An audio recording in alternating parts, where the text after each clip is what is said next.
Welcome to a short reflection by Sebastian Mahfoud on Canto 34 of Dante's Inferno. Leaving Antenora, Dante and Virgil enter Judecca, wherein lie the treacherous against their masters.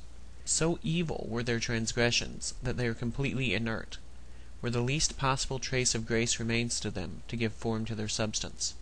They are trapped in the ice, completely submerged, and unable to speak at all.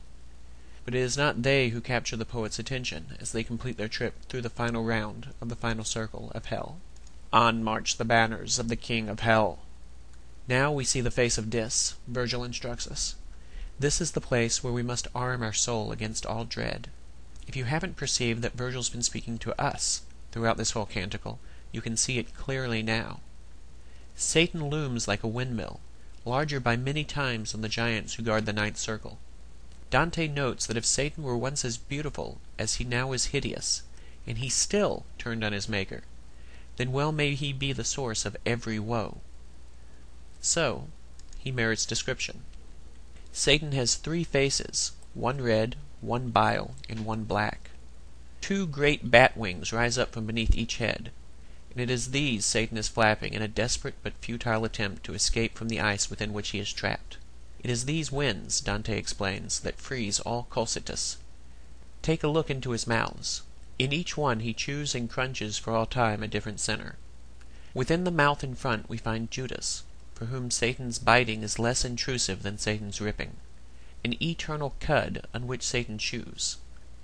Judas betrayed Christ, and gets the worst punishment compared to Brutus and Cassius, those who betrayed Caesar, whom we saw earlier in Limbo.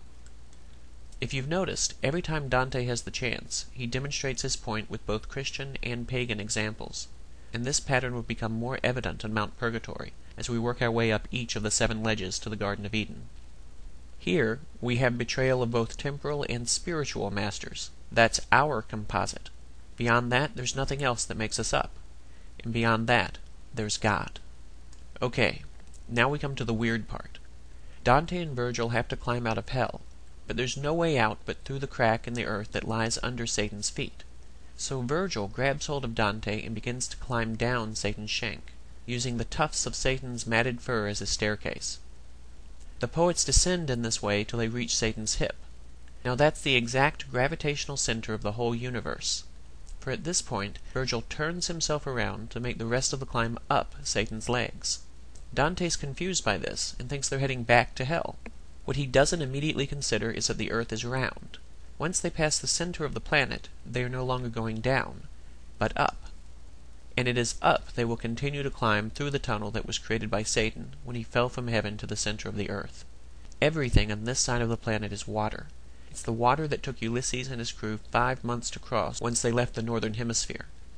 You get a clear picture here of the reality of Dante's cosmos. Satan fell from heaven, which surrounds the planet in all those concentric rings, and hit the earth at its south pole, continuing to descend to the center of all weight and gravity until he was locked in place. A bullet, when it's shot from a gun, will often leave an exit wound larger than the entrance wound. This is what happened here. Satan displaced a lot of earth through the other hemisphere of the planet, and that created the crater of hell on top of which was built Jerusalem.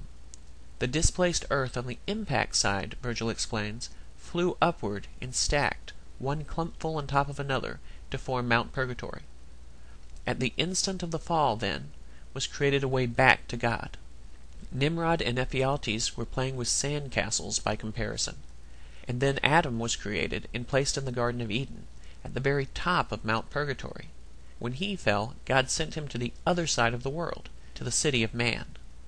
Do realize, of course, that Dante envisioned this map almost 200 years before Columbus demonstrated that the world wasn't flat, and he did so simply by going back to Aristotle, who also knew the earth was round. So there you have it. Dante and Virgil step out of hell and find themselves slightly above the shore of the island on which rests Mount Purgatory. Virgil explains to Dante what I just explained to you, that not only are they in the other hemisphere, but that while it's evening there, it's morning here. They enter their new life at its dawn, and Virgil makes note of the sound of a little brook babbling its way down the mountain into the abyss of hell. That brook is the river Lethe, and it carries a rather precious cargo. the memory of all the sins of all the souls entering into their final state of salvation. Even the memory of sin is washed away forever into hell, and it becomes at that point hell's fourth great river, that dumps itself into the lake of Cocytus, that Satan is forever refreezing with his wings. The poets have a climb ahead of them, as do we through this Lenten season. Let's take one more look at where we were, and pray that, unlike Lot's wife, we won't be turned into pillars of salt. At the center of all creation, Satan lies flapping his wings. If he would just stop resisting the justice of God and submit to it, then he'd be free. The ice that he's keeping frozen in his resistance would melt, and he'd be able to climb out of his prison. The prison, then, is one of his own making. His character, like the character of every other damned sinner in the circles that lie above him, is his fate. This is what the Inferno has taught us to recognize, that if we make an intentional effort to grow in virtue, we can form our character for the good.